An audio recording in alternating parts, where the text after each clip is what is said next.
O curioso caso de Benjamin Button, de F. Scott Fitzgerald, capítulo 9. Em certo dia de setembro de 1910, poucos anos depois de a Roger Button and Company, loja de ferragens, ter passado para as mãos do jovem Roscoe Button, um homem que aparentava 20 anos, inscreveu-se como calouro na Universidade de Harvard, em Cambridge. Não caiu na besteira de anunciar que já havia passado dos 50 anos e também não mencionou que o filho se formara na mesma instituição 10 anos antes. Foi admitido e atingiu, quase de imediato, uma situação proeminente na turma, em parte por parecer um pouco mais velho que os outros calouros, cuja idade média era 18 anos. Mas o seu êxito deveu-se, em grande medida, ao fato de, no jogo de futebol com a Yale, ter jogado tão brilhantemente, com tanto ímpeto e com uma fúria tão intensa e implacável, que marcara 7 touchdowns e 14 field goals por Harvard e fizera com que 11 homens da Yale, ou seja, uma equipe inteira, fossem levados um por um do campo, todos eles inconscientes. Foi o homem mais célebre da universidade. Pode parecer estranho, mas no seu terceiro ano não conseguiu ser titular da equipe. Os treinadores diziam que ele perdera peso e até parecia, aos mais observadores, que não estava tão alto quanto antes. Já não marcava touchdowns, na realidade, foi mantido na equipe principalmente pela esperança de que a sua enorme reputação causasse terror e desorganização à equipe da Yale. Em seu último ano, ele não fez parte do time. Havia ficado tão débil e frágil que um dia foi tomado por alguns alunos do segundo ano como um calouro, um incidente que o humilhou terrivelmente.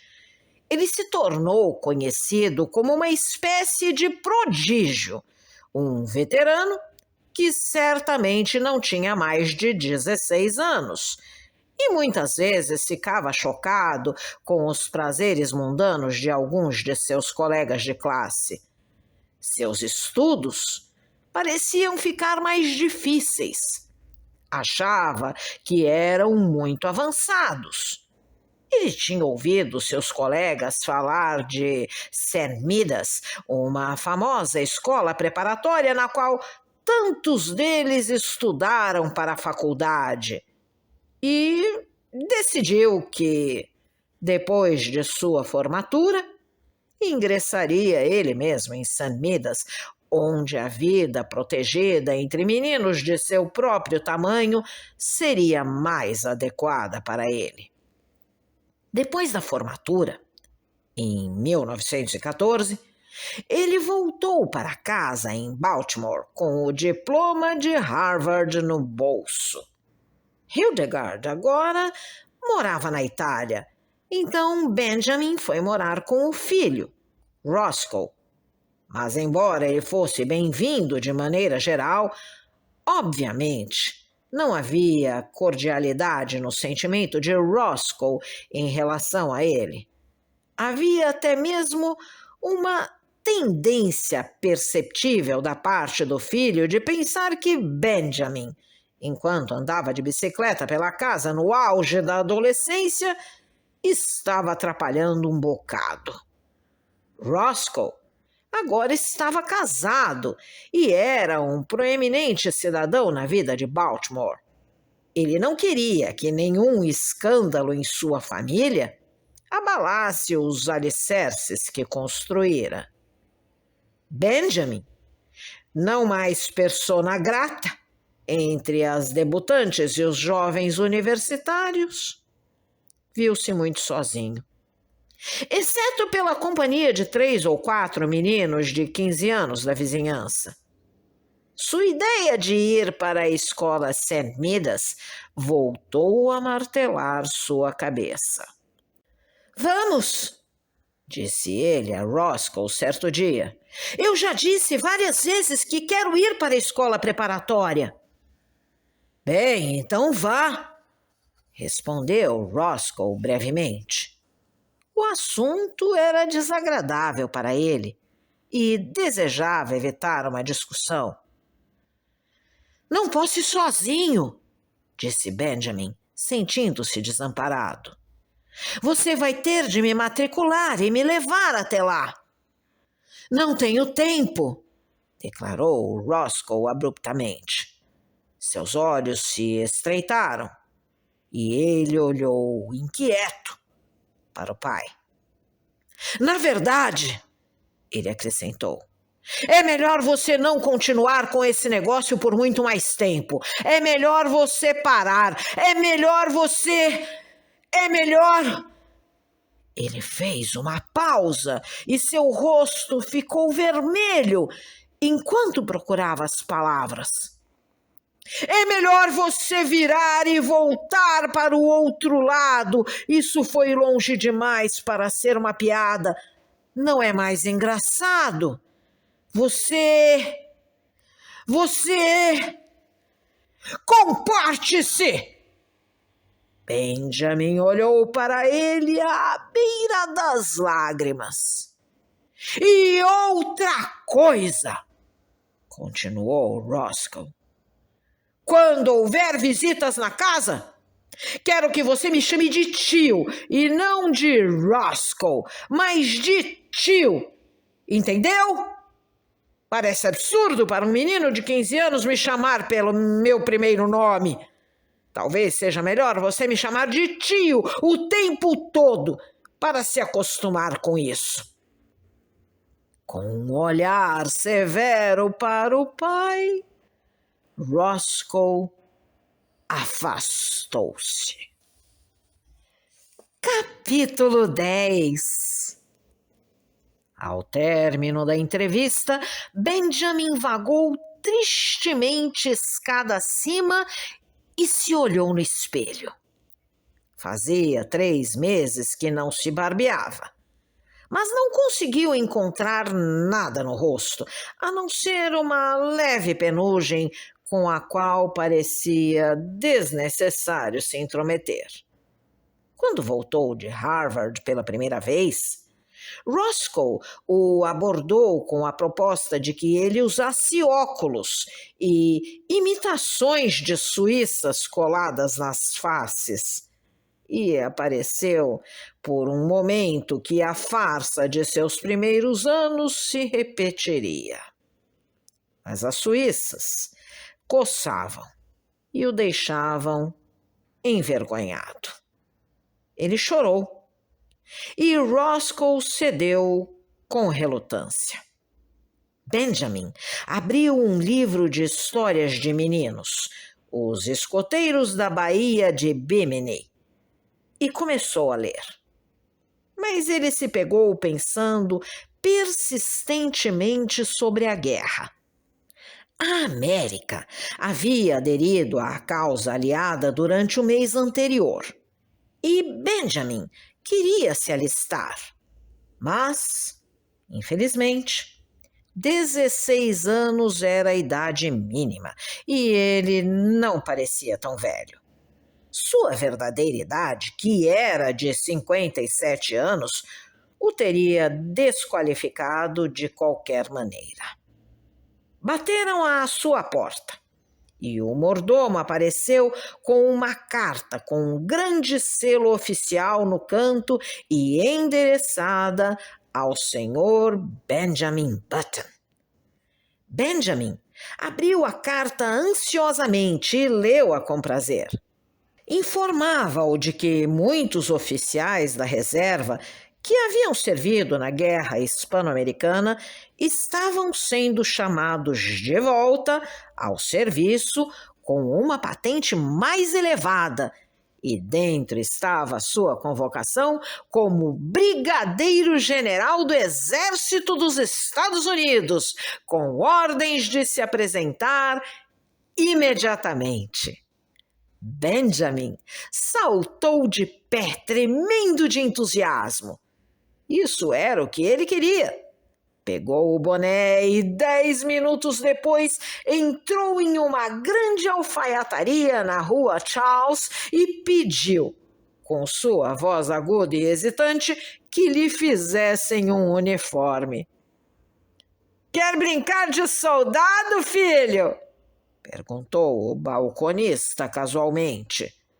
Benjamin enrubesceu.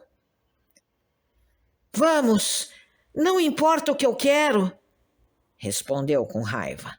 "Meu nome é Button e moro na Mount Vernon Place, então você sabe que tenho crédito e posso pagar."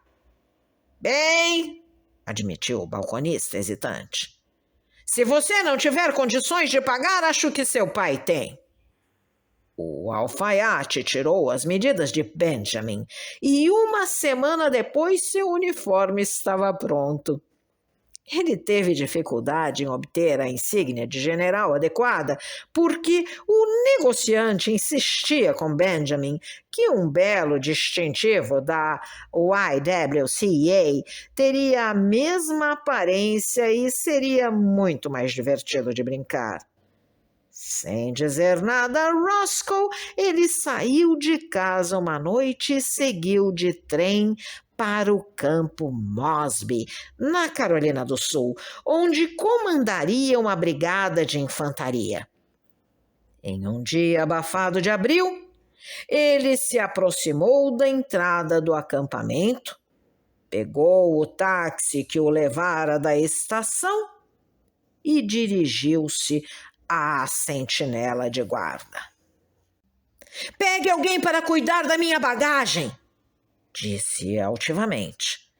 A sentinela olhou para ele com reprovação. "Vamos", comentou. "Aonde você vai com as imitações de general, filho?" Benjamin, veterano da Guerra Hispano-Americana, voltou-se para ele com fogo nos olhos, mas, infelizmente, com uma mudança de voz aguda. "Atenção!" tentou em tom autoritário. Então fez uma pausa para respirar e de repente viu a sentinela estalar os calcanhares e apresentar seu rifle. Benjamin disfarçou um sorriso de satisfação. Mas quando olhou em volta, seu sorriso desapareceu. Não foi ele quem inspirou a obediência, mas um imponente coronel de artilharia que se aproximava a cavalo. "Coronel!" chamou Benjamin estridentemente. O coronel se aproximou, puxou as rédeas e olhou friamente para ele com um brilho nos olhos. "De quem você é filho, garotinho?" perguntou gentilmente.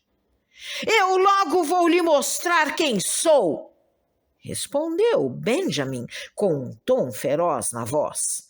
"Desça desse cavalo!" O coronel caiu na gargalhada. Que quer, hein, general?" "Aqui!" exclamou Benjamin desesperadamente. "Leia isto!" E empurrou sua convocação para o coronel. O coronel leu. Os olhos saltaram das órbitas. "Onde você conseguiu isto?" questionou, colocando o documento no bolso de seu uniforme. Recebi do governo, como você logo descobrirá. Venha comigo, disse o coronel com ar peculiar. Nós iremos até a sede e conversaremos sobre isso. Venha. O coronel virou-se e começou a andar com seu cavalo na direção do quartel-general. Não havia mais nada para Benjamin fazer, a não ser seguir com a dignidade que lhe era possível, enquanto prometia a si mesmo uma vingança terrível. Mas essa vingança não se concretizou. 2 dias depois, entretanto, seu filho Roscoe se materializou de Baltimore com o calor e a raiva de uma viagem apressada e escoltou o general em prantos, sem uniforme, de volta para a sua casa. Se você gostou desse áudio, deixe seu like, compartilhe, deixe também seu comentário e se inscreva no canal, ativando o sininho para ser avisado dos próximos vídeos. Um grande abraço e até a próxima!